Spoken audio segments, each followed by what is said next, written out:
Bon, MMB, ma opinion, j'espère que vous allez bien. Aujourd'hui, on va parler des 5 techniques de GMD, de Mamadi Doumbouya, pour exercer son pouvoir et se maintenir. C'est extrêmement important. Mamadi Doumbouya est très malin. En tout cas, même s'il n'est pas très malin, il a des très bons conseillers.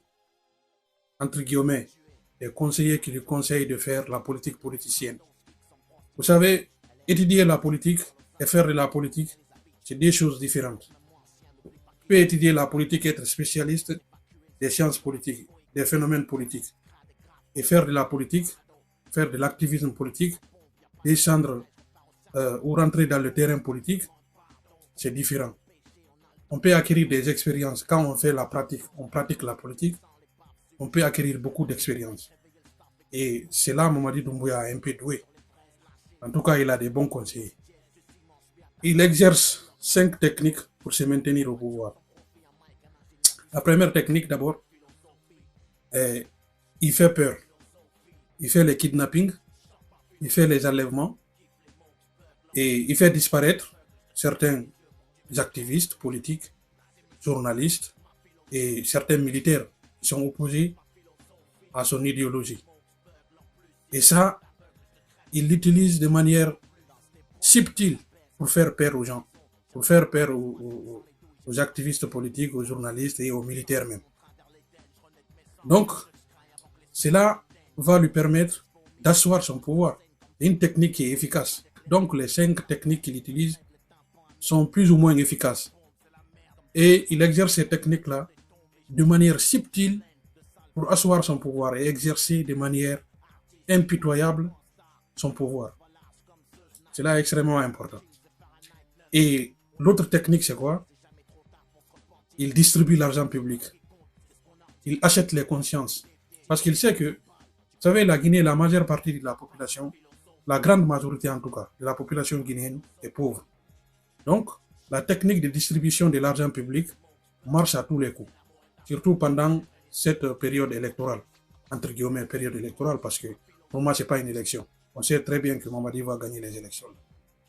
Donc, quand on distribue l'argent public, les gens sont pauvres, les gens ont faim. Forcément, la dignité ici, on ne peut pas garder la dignité. Et c'est compréhensible pour les gens qui sont pauvres. Donc, vous êtes appelés forcément à venir récupérer votre argent, à faire la propagande politique. Donc, c'est là, c'est une technique qui marche très bien. C'est-à-dire, on donne de l'argent public, on donne des voitures, on donne des maisons pour dire que oui, le chef, il est généreux. Vous voyez? Donc, c'est une technique qui marche très bien. Et puis, on sait qu'il y a beaucoup de personnes, il y a beaucoup de Guinéens, en fait, qui sont souverainistes, qui sont sécouturéistes.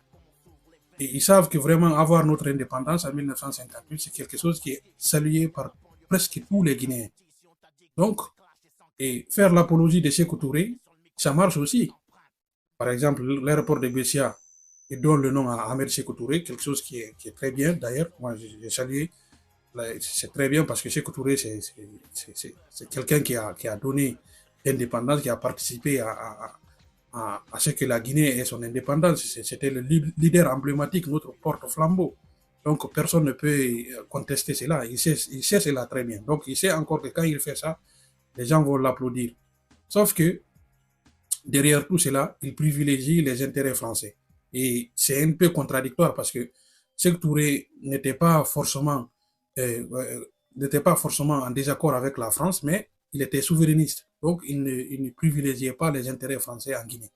Donc, c'est pourquoi même lui, il parlait toujours des non-alignés. Donc, on peut tisser des relations internationales avec tous les pays du monde.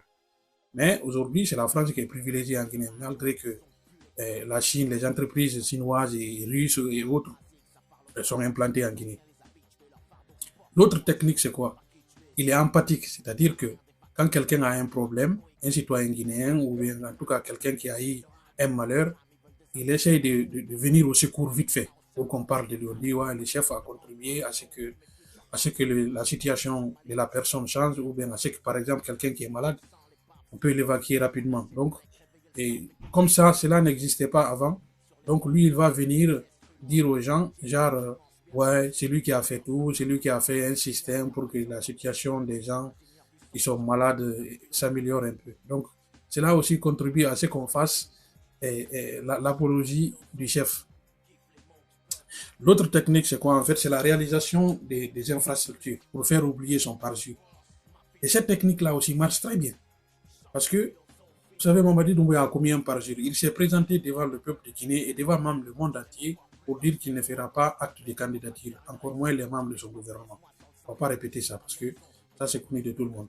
Maintenant, pour faire oublier ça, il est obligé de réaliser des infrastructures.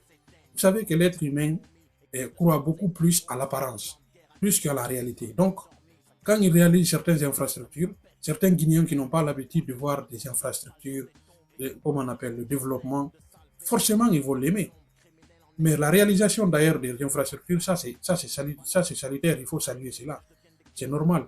Sauf que l'État doit faire ça. C'est l'État qui doit faire cela. Que ce soit Mamadi ou un autre, cela doit être fait dans le cadre du développement du pays. Donc, quand il fait certaines réalisations, certains vont oublier son parjure, ils vont dire, mais son parjure, la plupart des gens ne respectent pas leurs paroles. Pourquoi le chef, lui, va respecter sa parole? Voyez-vous? Donc, ça marche à tous les coups. Et puis, eh, ceux qui parlent du coup d'État, par exemple, pour renverser Mamadi Doumbouya, vous savez, les militaires guinéens aujourd'hui n'ont pas l'avantage de faire un coup d'État contre Mamadi Doumbouya. Vous savez pourquoi? Parce que déjà, celui qui est à la tête de l'État, c'est un militaire. Donc, ils n'ont pas l'avantage de faire un coup d'État. Pourquoi? Parce que le pouvoir est à leur avantage déjà. Vous avez vu? Donc, c'est très compliqué pour eux de faire un coup d'État. Parce que dans l'armée guinéenne aujourd'hui, il y a l'armée dans l'armée. C'est-à-dire Mamadi Doumbouya a sa propre armée dans l'armée guinéenne. Et cela empêche les militaires aujourd'hui à renverser Mamadi Doumbouya. Et comme on appelle, les gouverneurs, les préfets sont tous des militaires.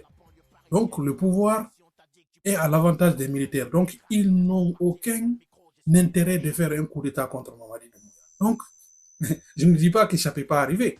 Cela peut arriver, mais la probabilité que cela arrive est très peu, et comme ça. Vous avez vu. Donc, les techniques de Mamadi Doumbouya, que moi j'appelle les techniques GMD, parce que c'était général Mamadi Doumbouya, entre guillemets. Lui, il dit que c'est génération pour la modernité, je ne sais pas quoi, et le développement.